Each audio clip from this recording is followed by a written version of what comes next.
최상의 것을 주시겠다는 겁니다. 우리 모두는 이런 부르심에 응답해서 이 자리에 왔거든요. 너무 행복한 사람들이에요. 우리의 모든 것을 다 하신 하나님, 전능하신 하나님, 우리의 모든 것을 도우실 수 있는 하나님, 우리를 위해서 목숨까지도 아끼지 않고 내어주신 그 주님이 나에게 모든 것을 주신다, 부르셨어. 우리처럼 행복한 사람들이 어디 있겠습니까? 그런데 성경을 가만히 보면 우리 주님이 부르시고 하나님 아버지가 부르는 부름이 달갑지 않게 느껴질 때가 참 있는 것을 보게 됩니다. 저런 부름 내가 안 받고 싶다, 귀를 막아버리고 싶다, 그런 부름도 있잖아요. 우리 예수님께서 갈릴리 바닷가를 거니시다가 이제 베드로의 배에서 말씀을 전하시고 베드로에게 뭐라고 그러시죠? 말씀이 다 끝난 다음에 베드로야, 나를 따라오너라. 아니, 갈릴리 바다에서 고기 잘 잡아서 가정을 잘 꾸리고 식소들을 부족함 없게 잘 부양하는 베드로에게 오려는 거예요. 베드로가 예수님 따라가면 나머지 가족들은 어떻게 해야 되죠? 그 당시에 남자 가장이 아니면 밥벌이를 할 수 있는 방법이 없습니다. 근데 예수님께서 오라 그런 거예요. 여러분 어떻게 하시겠어요? 몰라요. 눈 감고 귀 딱 닫아버리고 모릅니다. 그렇게 응답하지 않을 수도 있지 않겠습니까? 별로 달갑지 않은 부름이에요. 좀 더 가다가 야고보와 요한이 자기 아버지의 품꾼들과 함께 그물을 깁고 이제 고기 잡으러 나갈 준비합니다. 근데 예수님께서 가시다가 그들 향해서도 뭐라고 그래요? 나를 따라오라 얘기하세요. 그러니까 모르겠습니다. 저는 못 갑니다. 왜냐하면 부족한 게 없거든요. 품꾼을 두고 그렇게 배를 부릴 정도면 굉장히 부요한 집안이라는 겁니다. 그것을 자기를 믿고 있는 그 아버지를 외면하고 간다는 게 말이 돼요? 이 정도 심란한 부르심에 응답했으면 3년 동안 어떻게 해야 되겠어요? 정말 행복하고 좋은 것만 경험하고 그래야 되는데 힘듭니다. 어렵습니다. 근데 그 예수님이 자기의 기대와는 달리 십자가에 달려서 돌아가시고 말았습니다. 이런 심란한 부름도 있다는 겁니다. 근데 오늘 성경에 보니까 이 부름보다 더 심란한 부름이 있는 거예요. 히브리서 보니까 하나님께서 성도들에게 뭐라고 말하냐면 그 어려움 중에도 너희들이 서로 돌아보고 서로 도우라는 겁니다. 아니, 짐을 지고 가는 것도 지금 너무너무 힘들어 죽겠는데 하나님이 그 짐 하나 더 얹어주시겠다는 거예요. 도대체 우리 하나님이 우리를 쉬게 하시고 우리에게 좋은 것 주시겠다고 하더니 우리에게 와가지고 짐만 더 지우고 힘든 일만 더 시키고, 우리 하나님이 그래요. 이 당시 히브리서 편지를 받는 사람들은 어떤 사람들이냐면 유대인들입니다. 예수님을 유대인들인데 십자가에 로마 사람들이 사람을 죽이는 사형 도구에 죽은 분이 예수님이에요. 그분이 하나님의 아들이고 그분이 구원자라고 믿고 예수님 믿는 사람들. 근데 대다수 유대인들은 어떤 사람들이냐면 십자가에 죽은 그 예수는 하나님의 아들도 아니에요. 구원자도 아니에요. 이 사람은 저주받아서 그 나무인 십자가에 달려 죽은 사람이에요. 근데 예수 믿는 이 사람들이 그 예수가 하나님의 아들이고 구원자라고 그러니까 하나님을 모독하는 거죠. 사람을 속이는 거죠. 그러니까 예수님을 믿지 않는 유대인들은, 특히 종교 지도자들은 예수님을 믿는 사람들 이단 취급하고 괴롭히고 박해합니다. 그럼에도 불구하고 하나님의 그 사랑을 맛본 그리스도인들은 즐거움으로 그렇게 살아갑니다. 근데 점점 그것이 길어지니까 너무너무 힘든 거예요. 그 믿음에서 돌아서고 싶은 거예요. 유대교로 다시 가고 싶은 거예요. 그런 그들의 상태를 잘 나타내 보여주는 말씀이 히브리서 12장 12절 13절의 말씀입니다. 그러므로 피곤한 손과 연약한 무릎을 일으켜 세우고 너희 발을 위하여 곧은 길을 만들어 저는 다리로 하여금 어그러지지 않고 고침을 받게 걷게 하라. 마라톤의 비유예요. 마라톤 처음 달릴 때 잘 달릴 수 있죠. 저도 처음 한 2km는 정말 선수처럼 뛸 수 있어요. 근데 30km 넘고 목표가 보일 때 어떻겠어요? 저장했던 모든 것들을 다 쏟아놓고 이게 내가 정신이 있는 건지 없는 건지 그냥 막 걸음이 끄는 대로 가는 거예요. 그럴 때는 살짝만 누가 건드려도 펑 넘어지면 절대로 못 일어서는 겁니다. 손에 힘이 없어요. 무릎에도 조금만 부담이 가면 넘어질 수밖에 없는 그런 상황이에요. 지금 히브리서를 받는, 이 편지를 받는 사람들이 그런 상황이에요. 조금만 짐이 얹어지면 그냥 넘어져서 일어나지 못할 것 같아. 이제는 예수님을 배반하고 유대교로 다시 돌아가려고 하는 사람들이 많습니다. 뿐만 아니에요. 하나님의 그 구원의 은혜에 이르지 못할 자가 많고요. 에서처럼 장자권을 팔아서 팥죽 한 그릇을 샀던 그 어리석은 에서처럼 그런 길을 택하려고 하는 사람들이 많은 상황 가운데 있다라는 겁니다. 히브리서 12장 16절에 이렇게 말씀하고 있습니다. 음행하는 자와 혹 한 그릇 음식을 위하여 장자의 명분을 판 에서와 같이 망령된 자가 없도록 살피라. 뭐라고 말합니까? 살펴보라는 거예요. 너희 성도들을. 지금 너희들이 어렵다고 생각하지만 살펴보라는 겁니다. 믿음에서 떠나는 사람이 없도록, 은혜에서 떠나는 사람이 없도록 눈을 크게 뜨고 부릅뜨고 살펴보라는 거예요. 히브리서 10장 24절 25절이 뭐라고 말합니까? 서로 돌아보아 사랑과 선행을 격려하며 모이기를 피하는 어떤 사람들의 습관과 같이 하지 말고 오직 구원하여 그날이 가까움을 볼수록 더욱 그리 그 어려운 상황 속에서 서로 돌아보라는 겁니다. 서로 더 열심히 모여서 기도하고 격려하고 사랑을 나누라는 겁니다. 우리 주님이 맞아요. 조금만 건드려도 내 신앙 지키기도 어려운데요. 그들이 그 어려운 상황 속에서 조그만 짐만 얹어도 넘어지고 더 이상 일어설 수 없는 상황인데 우리 하나님이 뭐라고 말해요? 다른 사람들 돌아보라는 겁니다. 도와주라는 겁니다. 섬기라는 겁니다. 믿음의 생활을 하라는 거예요, 말라는 거예요. 참 어려운 부르심을 부르고 계시다는 겁니다. 하나님이 우리의 사정을 몰라서 그럴까요? 우리가 너무 힘들고 피곤하고 지친 우리들을 몰라서 그럴까요? 아세요. 그런데 하나님이 그렇게 하신 이유는 우리에게 더 큰 은혜 주시려고, 우리에게 더 풍성한 복을 허락해 주시려고 우리를 그 자리에 부르셨다라는 겁니다. 사도 베드로 그렇게 불렀습니다. 불렀으면 좀 복을 주셔야지. 나중에 예수님 십자가 지러 가실 때 사도 베드로가 저도 죽는 자리까지 따라가겠습니다 그러니까 예수님 뭐라고 말해요? 아니다. 너는 나를 부인하게 될 텐데. 그러면서 예수님이 베드로에게 하신 말씀이 뭡니까? 누가복음 22장 31절에서 32절에 보면 시몬아 시몬아 보라 사탄이 너를 밀가부르듯 하려고 요구하였으나 그러나 내가 너를 위하여 내 믿음이 떨어지지 않기를 기도하였노니 너는 돌이킨 후에 내 형제를 굳게 하라. 뭐라고 말해요?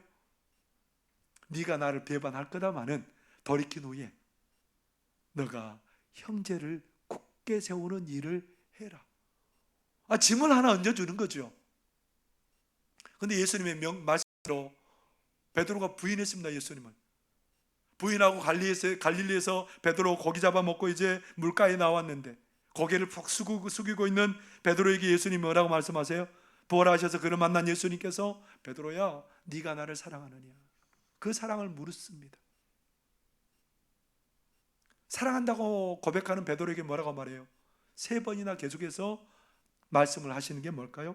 요한복음 22장 15절에서 17절에 이렇게 말합니다. 내 어린 양을 먹이라, 내 양을 치라, 내 양을 먹이라. 짐을 가볍게 해준다고 하고서는 계속해서 짐만 얹어주는 그런 모습 같습니다. 내 믿음 지켜나가기도 힘들고 내 믿음 그렇게 돌파해 나가기도 힘든데 하나님이 짐을 지우는 겁니다.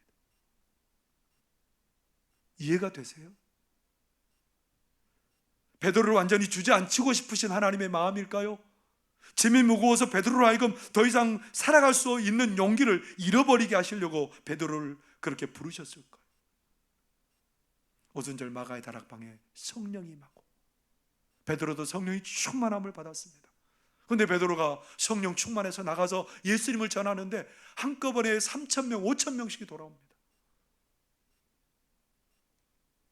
베드로를 통해서요, 안진뱅이가 일어나고요, 죽은 자가 살아나고요, 베드로를 죽여버리려고 그렇게 감옥에 넣어놨는데, 내일 죽이려고 감옥에 넣어놨는데 천사가 그를 이끌어서 그가 생명을 그렇게 얻게 되는 일도 벌어지고, 베드로를 통해서 얼마나 역사가 많이 일어나는지, 사람들이 침상에다가 병자들을 그렇게 쭉 이렇게 내려놓으면 베드로가 지나가고 그림자가 이렇게 덮이면 사람들이 낫게 되는 역사도 일어나요. 악한 영들이 떠나는 역사가 일어나요. 예전에 베드로가 아니에요. 베드로는 기도하다가 환상 중에 뭔가 기도하는데 로마 백부장, 로마 군대 장교죠, 고넬료가 사람을 보내서 베드로가 거기에 고민하게 되죠. 가야 될지 말아야 될지. 왜냐하면 그 당시 초대 그리스도인들도 유대인들이었기 때문에 유대 율법에 매여 있어요. 아직도. 그래도 그런 관습이 아직도 그들에게 좀 익숙한 거죠. 유대인들은 이방인들에게 안 가요. 근데 환상을 통해서 가라는 거예요. 고넬료의 집에 갔습니다. 거기에 고넬료의 친척과 친구들과 가족들이 있는데 베드로를 통해서 하나님의 말씀을 듣고, 그래서 이방인들에게 복음의 문이 열리는 역사가 일어나게 되었습니다. 여러분, 베드로가 이렇게 놀라운 역사를 일으키는 사람이 될 수 있었던 이유는 어디 있습니까? 왜 베드로가 이런 사람이 될 수 있었어요? 어부였던 베드로가 아닙니다. 하늘문을 여는 베드로입니다. 많은 사람들을 하늘문으로 들어가게 하는 그런 베드로가 되었습니다.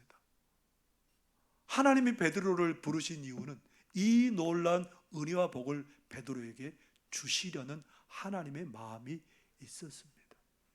여러분, 다른 사람들을 위해서 기도하다가, 다른 사람들을 위해서 눈물로 기도하다가, 다른 사람들을 위해서 돕다가 여러분 큰 은혜를 경험하는 역사가 일어나게 될 줄 믿습니다. 하늘문이 열리는 역사를 경험하게 될 줄 믿습니다. 나에게 치료의 능력을 주신 하나님의 은혜를 경험하게 될 줄 믿습니다. 내 문을 열어주신 하나님의 은혜를 경험할 수 있다라는 겁니다. 영등포 지역에서 20년 이상을 노숙자 사역을 하고 계시는 분이 계십니다. 하루에 600명 정도가 와서 식사를 해요. 이분이 지금 길벗 교회를 이렇게 해서 노숙자들을 섬기고 있고요, 밥사랑 열린 공동체를 통해서 계속해서 사람들을 섬기는 일을 하고 있습니다. 이분이 원래 그런 일을 하신 분이 아니에요. 신학을 7년 하고 사회복지학을 10년 하고, 그래서 교수가 되고 학생들을 가르칩니다. 신학생들을 가르칩니다. 그리고 그 원자력 병원 원목으로 일을 하게 되고요, 여러 가지 많은 일을 하면서 이분이 한 달에 그렇게 사례비를 얼마 정도 받냐면 1,000만 원 정도를 받았다.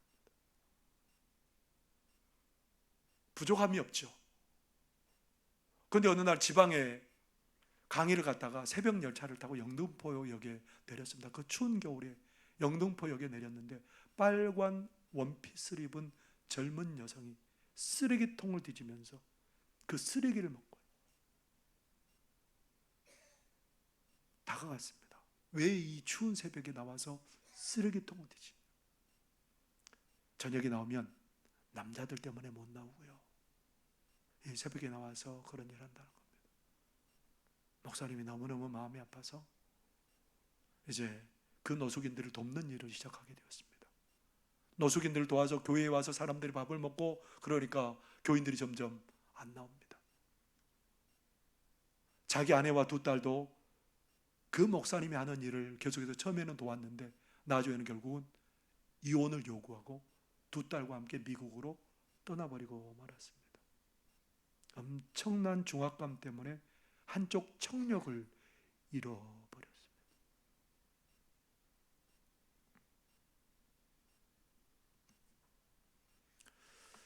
이제 노숙자 사역을 하면서 영등포에 있는 롯데백화점 앞에다가 그렇게 이제 그 밥 지어서 대접하는 그런 곳을 만드는데, 처음에는 얼마나 롯데백화점 직원들하고 싸웠는지 막 몸싸움을 했답니다. 근데 나중에는 막 응원하게 됐답니다. 왜냐하면 이 노숙자들이 백화점이나 그 주변의 상점들에서 막 물건을 훔쳐가 가지고 골머리를 앓고 있었는데, 그 밥 주는 센터가 생기면서는 그런 일이 없어졌다는 거예요. 이 목사님이 그런 일들 하면서 기억에 남는 몇 가지를 얘기를 해줍니다. 부산에서 조폭을 하다가 서울로 올라온 사람이 있었는데, 그 조폭이 부하들을 데리고 와가지고 밥을, 배식을 기다리고 있는 노숙자들을 막 때리고, 그리고 그 밥에다가 모래를 그냥 퍼다 놓고요, 국에다가 소주를 그냥 부어 놓고요, 자원봉사자들이 와서 찬양하는데 거기 위에다가 소변을 봐서 망가뜨려 버리고, 음향기기들을 이렇게 막 행패를 벌이는 거예요. 그런데 어느 날 자기 부하를 시켜서 쌀을 좀 달라 그러더래요. 쌀을 좀 달라 그러면 얼마나 줘야 되겠어요?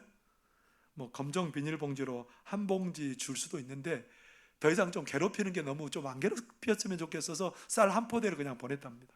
감동이 됐나 봐요.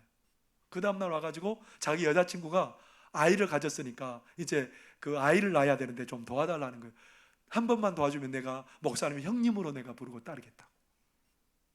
그런데 자기 이제 제자 그 남편이 의사 선생님인데, 그 160만 원을 빌려가지고 그 제자 남편의 그 의사 선생님한테 가서 240만 원을 들여서 제왕절개해서 아이를 낳도록 했답니다. 이 모습에 감동한 이 조폭 이렇게 대장이 60만 원을, 방 얻으려고 준비한 60만 원을 주면서 목사님 이거 쓰세요. 이 목사님이 이제 그 사람을 돌봐주기 시작합니다. 아이의 기저귀도 분유값도, 100일이 되면 100일 잔치도 덜잔치도 다 해줍니다. 근데 이 사람이 자꾸 변해가는 거예요. 그 이후로 10년 이상을 술 한 번을 입에 안 대고요, 열심히 노동해서 그렇게 변해가고요. 그러면서 그를 따르는 부하들도 다 달라져 가는 겁니다. 여러분 감동이 안 되시나 본데, 저는 이것을 읽으면서 얼마나 감동이 됐는지 몰라요. 어떤 40대가 와가지고 하루는 막 욕을 하면서 이 뭐뭐뭐더라 하면서 너희들 개밥을 먹는구나 하면서 막 그렇게 소리를 합니다. 나도 이 개밥 좀 한번 먹어보자. 그러니까 그 사람에게 개밥을 갖다 줬습니다. 개밥이 아니고 먹는, 노숙자들이 먹는 밥이죠. 근데 그 밥을 먹어보더니 이야, 이 밥 맛있네. 그러면서 10만 원을 그 모금함에다가 수표 10만 원짜리 한 장을 딱 놨더니 조금 후에 돌아와서 눈물을 흘리면서, 목사님, 저는 목사님들에 대한 오해가 있었거든요. 근데 목사님이 그 오해를 깨뜨려 주셨습니다. 제가 1,000만 원을 기부하겠습니다. 그렇게 얘기를 했는데, 목사님 웃겨서 그렇게 말한 사람이 부지기수였는데 다 공수표였어요. 이 사람도 공수표겠지 하고 그렇게 알았습니다. 네, 감사합니다. 그렇게 이제 그렇게 인사를 하고 보냈습니다. 그런데 3일 후에 고급 외제 승용차가 한 대 딱 오더니 창문이 열리는 거예요. 그 안에 눈이 퉁퉁 부은 여자가 있는 겁니다. 그 남자도 물론 타고 왔죠. 남자가 운전했는데 그 여자는 누구냐면 자기 아내인데, 자기 남편이 교회를 가고 싶은데 교회를 못 가게 한 거예요. 근데 그 남편이 갑자기 변해 오더니 교회 가라는 거예요. 그래서 교회 갔다 와서 너무너무 감격스러워서 눈물을 흘렸고, 이 남자 형제들이 다 잘 됐는데 1억을 거뒀답니다. 선교비로 쓰려고, 좋은 곳에 쓰려고, 장학금도 주고 가난한 자도 도우려고 1억 원을 모금해서 1,000만 원을 지금 가져왔다는 거예요. 그래서 1,000만 원을 그렇게 기부를 합니다. 가정이 회복되는 거죠. 한 2,500명 정도 모이는 교회가 참 교회 문제 때문에 시끄럽고 어려웠는데, 거기에 봉사를 하면서부터 완전히 사람들의 태도가 달라져서 교회 문제가 말끔히 해결되는 역사도 있었답니다. 여러분 600명을 한꺼번에 먹이려면 그것도 최상의 상질의 그러한 음식 재료를 해가지고 먹이려면 얼마나 돈이 들까요? 계산 안 해봤죠? 지금 우리 식당 운영위원들은 막 머리에 막 주판 튕기느라고 얼마 내야 될까? 그러고 하다 보면 돈이 없어서 어떻게 내일을 먹여야 될까? 그런 데가 한두 번이 아니었다. 돈이 다 떨어져 없는데 밤 11시쯤에 후원금이 들어와서 그것들을 준비한 겁니다. 그런 일도 경험하게 되었답니다.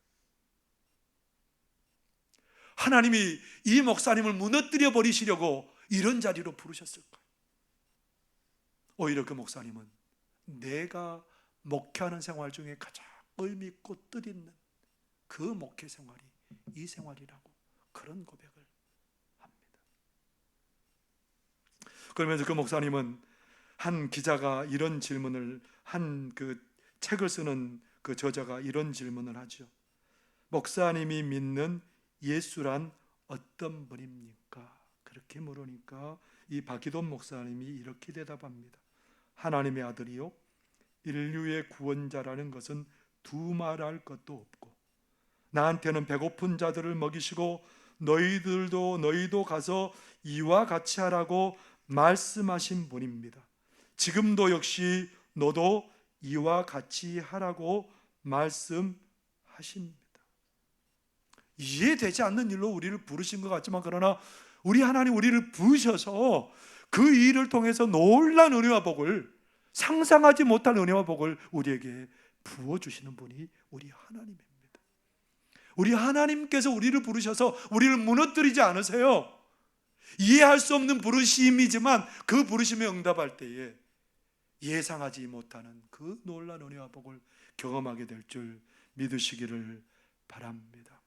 흔들리지 않고 그 복된 부르심에 응답할 수 있는 비결이 뭘까요?